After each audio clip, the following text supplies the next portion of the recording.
আমার বিরুদ্ধে কথা বলার আগে তারা পদত্যাগ করতে পারতেন। কিন্তু কাদের সম্বন্ধে এমন কথা বলেন প্রধানমন্ত্রী? চলুন বিস্তারিত জেনে নিই ফ্রিকি নিউজে।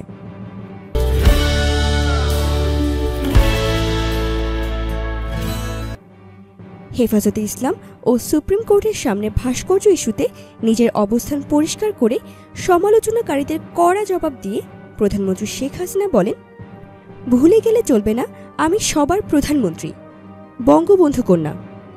আমি বঙ্গবন্ধুর স্বপ্ন বাস্তবায়ন করছি। তার স্বপ্ন বাস্তবায়নই আমার একমাত্র লক্ষ্য।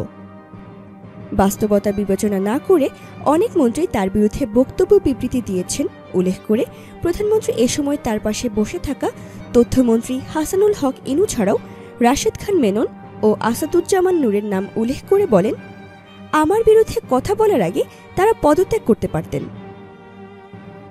প্রধানমন্ত্রী শেখ হাসিনা আরও বলেন, যারা হেফাজতের সঙ্গে সরকার হাত মিলিয়েছে, চেতনা গেল গেল বলে গলা ফাটাচ্ছেন, 5 মে রাতে যখন হেফাজত শাপলা চত্বর দখল করেছিল তখন তারা কোথায় ছিলেন?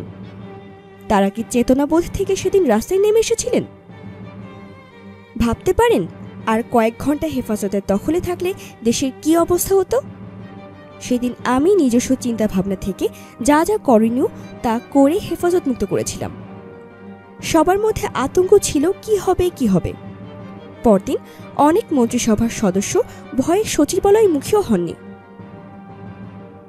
রবিবার সন্ধ্যায় জাতীয় প্রেস ক্লাবে বাংলাদেশ ফেডারেল সাংবাদিক ইউনিয়ন ও ঢাকা সাংবাদিক ইউনিয়ন আয়োজিত ইফতার অনুষ্ঠানে প্রধান অতিথি হিসেবে যোগদান শেষে প্রেস ক্লাবের ভিআইপি মিলনায়তনে 2 সাংবাদিক সংগঠনের নেতাদের সঙ্গে মত বিনিময়কালে প্রধানমন্ত্রী এসব কথা বলেন।